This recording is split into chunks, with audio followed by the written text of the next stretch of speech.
It's been a few years since I've been to Iowa Speedway.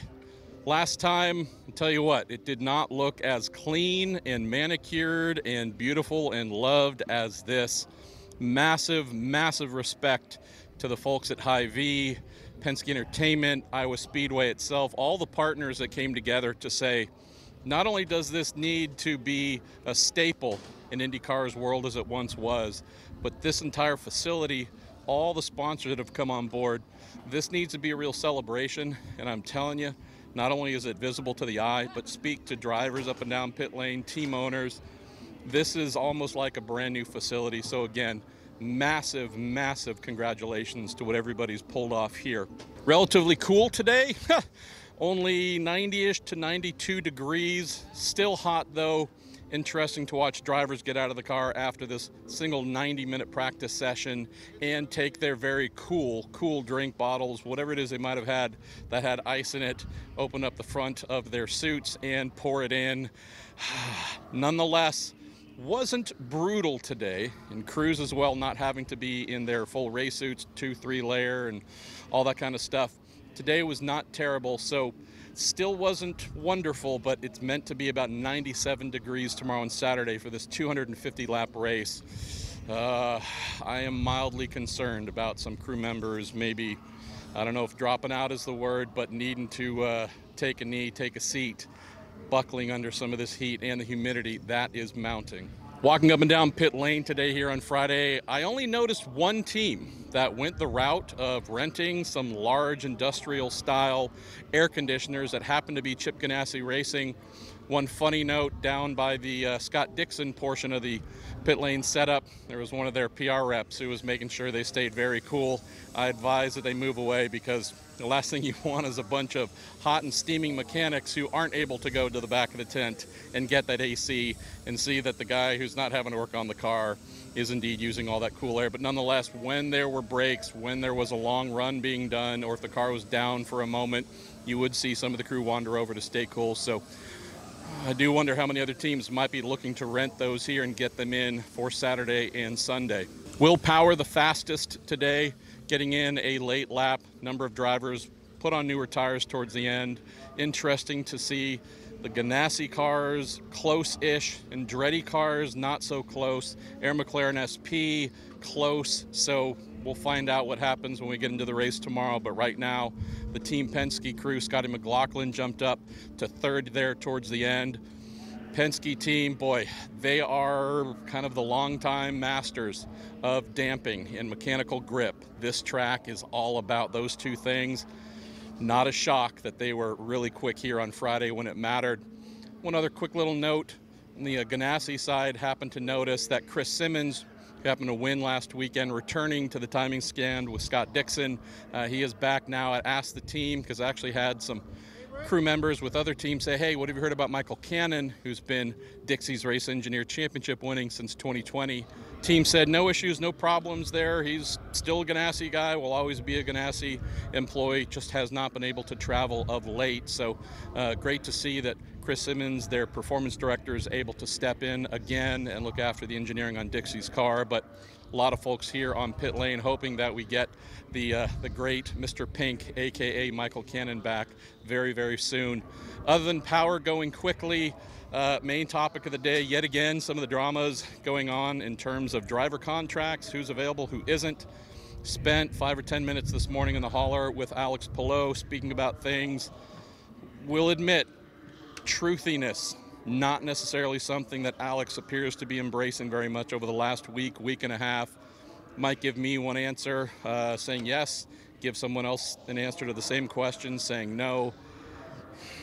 Not sure what's going on with Alex, but I can tell you that the spin the wheel of what kind of response you're going to get and how that might change from day to day, it is becoming something that's almost expected at this point.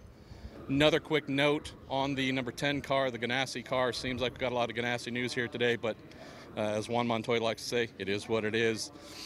Can say for sure that the team has started looking at options beyond Alex Pagenaud for next year.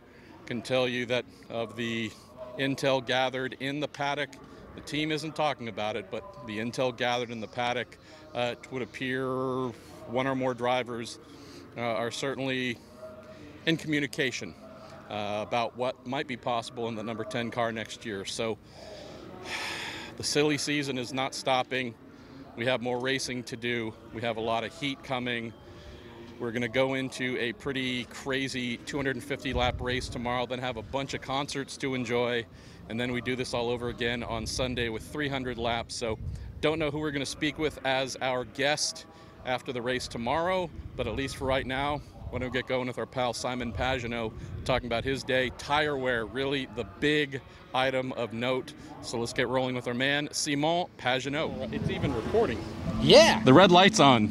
Simon Pagenaud. That means we're under the lights. Apparently, we can speak them words.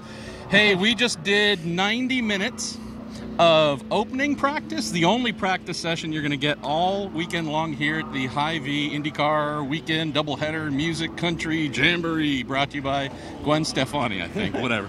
Blake Shelton. Yeah. Right? So one practice session, very long.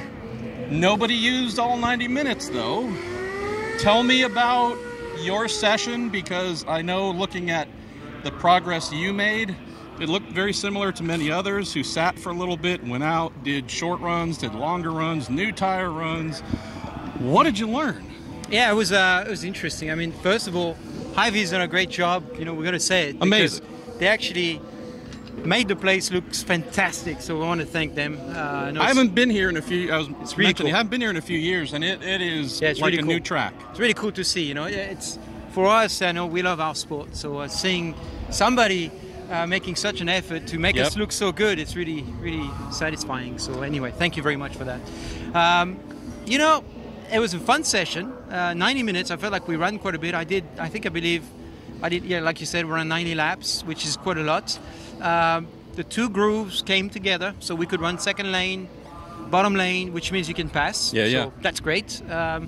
High tire degradation. That was the big question, right? High tire A lot of folks would go flying, set some great laps, and all of a sudden they're going at half speed, kind of sliding up the track. Yeah. Tell folks what that is like, and at least for what you learned, is there a tire life window you're predicting? Like, we're good for maybe this amount of laps, but maybe there's a fall off? You know, from the past, we know that around lap 45, the tires really start, you know, falling off the cliff. It's not really the tire's fault. It's just the tarmac's so old that it just shreds the tires, but it makes for great racing. So, and the constant high G's as well. It's just grating it the whole is time. For sure. What's really interesting is you can make a really fast car in qualifying, but the qualifying is impounded. The cars are impounded after qualifying. So that means you have to run your race setup in qualifying. I know how the car is going to have to be at the end of the stint, not to struggle and crash or whatever and not end up 2 laps down, because it's really easy to lose 30-something seconds. 1 lap is 18. So it's very important to me to be good from lap 50 up to lap 75, which is 70 is your window, when the window opens. I felt like we made big progress. We still need to find some rear grip somehow, especially going into the corner. But other than that, I feel quite confident with a good race car. Last thing for you, Simon. So knowing this, and this is the big dynamic going into tomorrow's 250-lap race, as you said, the minute the cars go through tech in the morning for qualifying, lockdown, whatever you chose, that's what you got, not just for qualifying, but for Saturday's race. I can't imagine anyone's crazy enough to have gone hardcore qualifying setup. How do you and the team strategize this before you go into a qualifying? How do you come up with a car that hopefully doesn't have you starting last, but does it really matter here? It's so inviting, though, qualifying. It's so inviting to try and you want a pole position, crush just say two laps, you want 2 poles. I mean, personally, I've got too much experience to get dragged into it. And, you know, my style is, I like a consistent car that it's going to take me to the end of the tire life and pass people and make for a good race car. Not a big fan of the two lappers that degrades and then you have a terrible night. So I'm more focused on the race, making sure that the tires hold on. And it might not be the fastest car for sure in qualifying. Which Garrett's probably going to be upset with me tonight because he hates that. Garrett, yeah, well, you raised the great closing point here, and that is whatever folks come up with, like we said, whatever you come up with and put on the car for qualifying is what you got. that doesn't mean you're gambling and talking about this tomorrow morning. This means your race engineer, all the other engineers, they're going to be working late tonight trying to find that magic. Do you stay connected to them throughout that, or do you have a nice dinner, a little bit of red wine, I would imagine, and just show up in the morning knowing that the car is going to be great? Well, you know, I love having a steak, so that's part of my good luck charm before the race. The one time I had chicken was before Nashville last year. You know how that went? Yes. So never having chicken again the night before a race. Jim Meyer knows about this and actually got me a steak before Indianapolis, but put me to sleep, and that put me to sleep. That gives me strength. All but right, you know, all right. We talk with Garrett. We actually talk on the phone around 10 o'clock after the day, just to recap and go through what he's been able to see on the data. Garrett is a very he has to look at the computer. He's very much like me on the driving.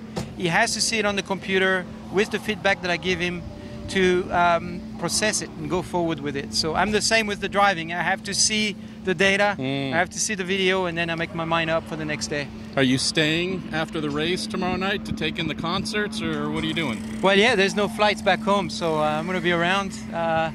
We'll see what we do. I mean, hopefully we celebrate big time. All right. Simon Pagenaud, thank you, brother. Thank you. Thanks for having me. Look at that.